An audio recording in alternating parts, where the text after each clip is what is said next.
ರಾಜ್ಯದಾದ್ಯಂತ ಮಾತ್ರ ಅಲ್ಲ ದೇಶದಾದ್ಯಂತ ಸದ್ದು ಮಾಡ್ತಾ ಇರುವಂತಹ ಪ್ರಕರಣ ಅಂದ್ರೆ ಮುಡಾ. ಈ ಮುಡಾ ಪ್ರಕರಣದಲ್ಲಿ ಪತಿಗೆ ಕಳಂಕ ತಪ್ಪಿಸಬೇಕು ಅನ್ನುವಂತ ಕಾರಣಕ್ಕೆ ಪತ್ನಿ ದಿಟ್ಟ ನಿರ್ಧಾರವನ್ನ ತೆಗೆದುಕೊಂಡಿದ್ದಾರೆ. 14 ಮುಡಾ ಸೈಟ್ಗಳನ್ನ ವಾಪಸ್ ನೀಡಿದ್ದಾರೆ ಸಿಎಂ ಪತ್ನಿ ಪಾರ್ವತಿ. ಮುಡಾ ಅಧ್ಯಕ್ಷರಿಗೆ ಪತ್ರದ ಮೂಲಕ ಸಿದ್ದರಾಮಯ್ಯ ಪತ್ನಿ ಮನವಿಯನ್ನ ಮಾಡಿಕೊಂಡಿದ್ದಾರೆ. ನಮಗೆ ಕೊಟ್ಟಿರೋ ನಿವೇಶನಗಳನ್ನ ವಾಪಸ್ ಪಡೀರಿ ಅಂತ ಪತ್ರದ ಮೂಲಕ ಮನವಿ ಮಾಡಿಕೊಂಡಿದ್ದಾರೆ.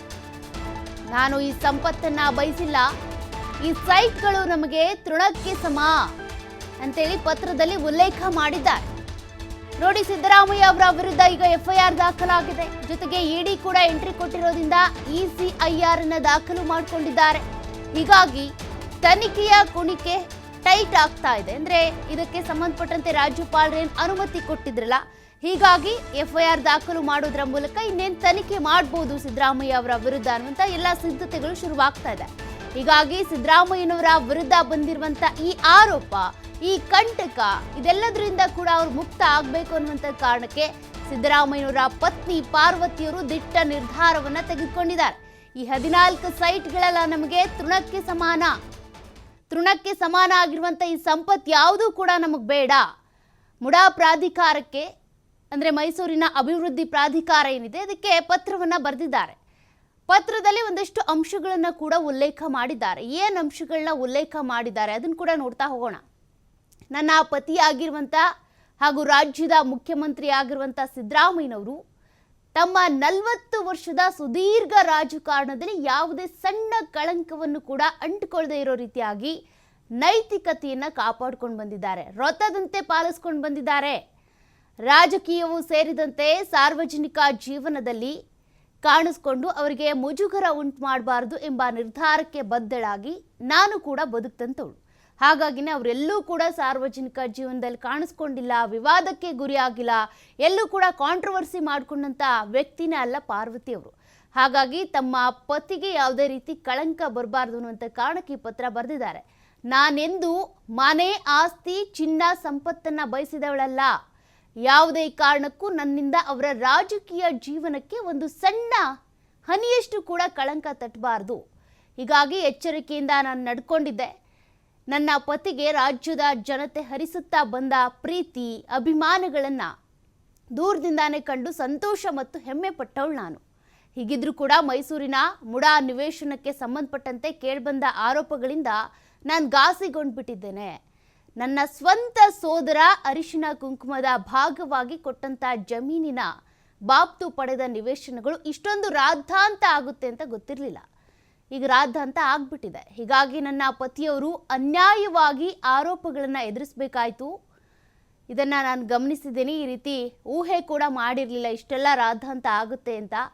ನನಗೆ ಈ ನಿವೇಶನ, ಮನೆ, ಆಸ್ತಿ, ಸಂಪತ್ತು ಯಾವುದೂ ಕೂಡ ನನ್ನ ಪತಿಯ ಗೌರವ, ಘನತೆ, ಮರ್ಯಾದೆ ಮತ್ತು ಅವರ ನೆಮ್ಮದಿಗಿಂತ ಏನು ದೊಡ್ಡದಲ್ಲ. ಇಷ್ಟು ವರ್ಷಗಳ ಕಾಲ ಅಧಿಕಾರದಲ್ಲಿದ್ದ ಅವರಿಂದ ಏನನ್ನೂ ನನಗಾಗಲಿ ನನ್ನ ಕುಟುಂಬಕ್ಕಾಗಲಿ ಬಯಸದೇ ಇದ್ದ ನನಗೆ ಈ ನಿವೇಶನಗಳು ಕೂಡ ತೃಣಕ್ಕೆ ಸಮಾನ. ಈ ಹಿನ್ನೆಲೆಯಲ್ಲಿ ವಿವಾದಕ್ಕೆ ಕಾರಣ ಆಗಿರುವಂತಹ ಈ 14 ನಿವೇಶನಗಳನ್ನ ಕೂಡ ವಾಪಸ್ ಕೊಡ್ತಾ ಇದ್ದೀನಿ ಅಂತ ಮೈಸೂರಿನ ಅಭಿವೃದ್ಧಿ ಪ್ರಾಧಿಕಾರ ಏನಿದೆ, ನಗರಾಭಿವೃದ್ಧಿ ಪ್ರಾಧಿಕಾರ, ಅದಕ್ಕೆ ಪತ್ರ ಬರೆದಿದ್ದಾರೆ ಪಾರ್ವತಿ ಅವರು. ಡೀಟೇಲ್ಸ್ ಕೊಡ್ತಾ ಹೋಗ್ತಾರೆ ಪ್ರತಿನಿಧಿ ಶಿವಕುಮಾರ್ ಜೋಹಳಿ. ಶಿವಕುಮಾರ್, ಈಗಾಗಲೇ ಮುಡಾಗೆ ಸಂಬಂಧಪಟ್ಟಂತೆ ಸಿದ್ದರಾಮಯ್ಯನವರ ವಿರುದ್ಧ ಎಫ್ಐಆರ್ ದಾಖಲಾಗಿದೆ. ಇಡಿ ಕೂಡ ಎಂಟ್ರಿ ಕೊಟ್ಟು ECIR ಕೂಡ ದಾಖಲಾಗಿದೆ. ಅದರ ಬೆನ್ನಲ್ಲೇ ಅಚ್ಚರಿಯ ಬೆಳವಣಿಗೆ ಇದು. ಸಿದ್ದರಾಮಯ್ಯನವರ ಪತ್ನಿ 14 ನಿವೇಶನಗಳನ್ನು ಕೂಡ ವಾಪಸ್ ಪಡ್ಕೊಳ್ಳಿ ಅಂತ ಪ್ರಾಧಿಕಾರಕ್ಕೆ ಪತ್ರ ಬರೆದಿದ್ದಾರೆ. ನೆಕ್ಸ್ಟ್ ಏನಾಗಬಹುದು ಅಂತ ಇದರಿಂದ? ಕಳೆದ 1 ತಿಂಗಳಿಂದಲೂ ಕೂಡ ಮುಡಾ ಹಗರಣ ದೊಡ್ಡ ಮಟ್ಟದ ಸದ್ದನ್ನ ಮಾಡಿತ್ತು. ರಾಜ್ಯ ಮಟ್ಟದಲ್ಲಿ, ರಾಷ್ಟ್ರೀಯ ಮಟ್ಟದಲ್ಲಿ. ಪ್ರಸ್ತುತ ನಡೀತಾ ಇರುವಂತಹ ಹರಿಯಾಣ, ಜಮ್ಮು ಕಾಶ್ಮೀರ ವಿಧಾನಸಭಾ ಚುನಾವಣಾ ಪ್ರಚಾರದಲ್ಲೂ ಕೂಡ ಬಿಜೆಪಿ ನಾಯಕರು ಈ ವಿಚಾರವನ್ನ ಬಳಸ್ಕೊಳ್ತಾ ಇದ್ರು. ಕರ್ನಾಟಕದಲ್ಲಿ ಸಿದ್ದರಾಮಯ್ಯ ಇಂಥ ಭ್ರಷ್ಟಾಚಾರಕ್ಕೆ ಗುರಿಯಾಗಿದ್ದಾರೆ ಅನ್ನುವಂತ ವಿಚಾರವನ್ನ ಇಟ್ಕೊಂಡು ಕಾಂಗ್ರೆಸ್ ಪಕ್ಷವನ್ನ ಅಲ್ಲಿ ಡ್ಯಾಮೇಜ್ ಮಾಡುವಂತ ಒಂದು ಪ್ರಯತ್ನಕ್ಕೂ ಕೂಡ ಕೈ ಹಾಕಿದ್ರು. ಇದೀಗ ಒಂದ್ ರೀತಿ ಅಚ್ಚರಿಯ ಬೆಳವಣಿಗೆ ಅಂದ್ರೆ ಇಡಿ ನಿನ್ನೆಯಷ್ಟೇ FIR ಅನ್ನ ದಾಖಲು ಮಾಡಿತ್ತು PML ಆಕ್ಟ್ ಪ್ರಕಾರ. ಸೊ ಇದರಿಂದ ಒಂದು ಕಡೆ ಆತಂಕ ಕೂಡ ಶುರುವಾಯಿತು. ಯಾಕಂದ್ರೆ ಇಡಿ ಎಂಟ್ರಿ ಆಗೋದಕ್ಕೆ ಸಾಧ್ಯ ಇರಲಿಲ್ಲ ಅನ್ನುವಂತ ಚರ್ಚೆಗಳು ಇತ್ತು. ಕಾರಣ ಇದು ಲ್ಯಾಂಡ್ ಹಗರಣ ಆಗಿರೋದ್ರಿಂದ, ಭೂ ಹಗರಣ ಆಗಿರೋದ್ರಿಂದ ಇದರಲ್ಲಿ ಅಕ್ರಮ ಹಣ ವರ್ಗಾವಣೆಯ ಪ್ರಶ್ನೆ ಬರೋದಿಲ್ಲ. ಹಾಗಾಗಿ ಇಡಿ ಮಧ್ಯಪ್ರವೇಶವನ್ನ ಮಾಡೋದಕ್ಕೆ ಸಾಧ್ಯ ಇಲ್ಲ. ಸಿಬಿಐ ಈ ವಿಚಾರದಲ್ಲಿ ಎಂಟ್ರಿ ಆಗಬಹುದು. ಈ ಸಿಬಿಐ ಅನ್ನ ಬಳಸ್ಕೊಂಡು ಸಿದ್ದರಾಮಯ್ಯ ಅವರನ್ನ ಒತ್ತಡಕ್ಕೆ ಸಿಲುಕಿಸಬಹುದು ಅನ್ನುವಂತ ಒಂದು ಕಾರಣಕ್ಕಾಗಿ ಹಿಂದೆ ಸಾಕಷ್ಟು ಚರ್ಚೆಗಳು ಬಂದಂತ ಸಂದರ್ಭದಲ್ಲಿ ಕ್ಯಾಬಿನೆಟ್ ನಲ್ಲಿ ಆ ಸಿಬಿಐ ತನಿಖೆಗಿದ್ದಂತ ಮುಕ್ತ ಅವಕಾಶವನ್ನು ವಾಪಸ್ ಪಡೆದುಕೊಳ್ಳಲಾಗಿತ್ತು. ಆದ್ರೆ ಇಡಿ ಇಲ್ಲಿ ಸುಮಾರು 66 ಕೋಟಿ ರೂಪಾಯಿ ಹಣ ವರ್ಗಾವಣೆಯಾಗಿದೆ, ಅಂದ್ರೆ ಹೆಚ್ಚಿಗೆ ಪಡ್ಕೊಂಡಿದ್ದಾರೆ ಅನ್ನುವಂತ ನಿಟ್ಟಿನಲ್ಲಿ ಏನು FIR ಅನ್ನ ಹಾಕ್ತು.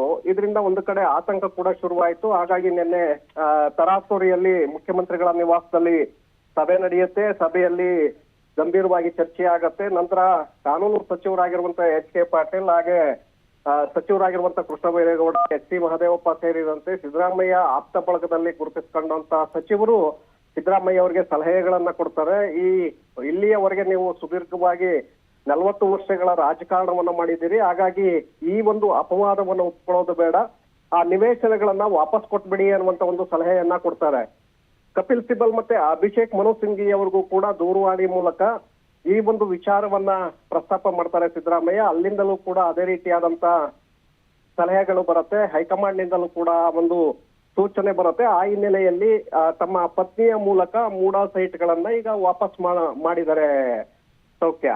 ಸೊ ಇದರಿಂದ ಎಲ್ಲೋ ಒಂದು ಕಡೆ ಎದುರಾಗಿದ್ದಂತಹ ಒಂದು ಮುಜುಗರದಿಂದ ಪಾರಾಗಬಹುದು. ಜೊತೆಗೆ ನ್ಯಾಯಾಲಯದಲ್ಲೂ ಕೂಡ ನಾವು ಸೈಟ್ ಅನ್ನು ವಾಪಸ್ ಮಾಡಿದ್ದೀವಿ ಅನ್ನುವಂತ ಒಂದು ಮೇಲ್ಮನವಿಯನ್ನ ಸಲ್ಲಿಸುವ ಮೂಲಕ ಅಲ್ಲೂ ಕೂಡ ಕ್ಲಿಯರೆನ್ಸ್ ಅನ್ನ ಪಡ್ಕೊಳ್ಬಹುದು. ಜೊತೆಗೆ ಈಗ ಸೈಟ್ ಅನ್ನು ವಾಪಸ್ ಮಾಡಿರೋದ್ರಿಂದ ಇಡಿ ಕೂಡ ಸಹಜವಾಗಿ ಹಿಂದೆ ಸರಿಯುವಂತ ಒಂದು ಲಕ್ಷಣಗಳಿದೆ ಸೌಖ್ಯ.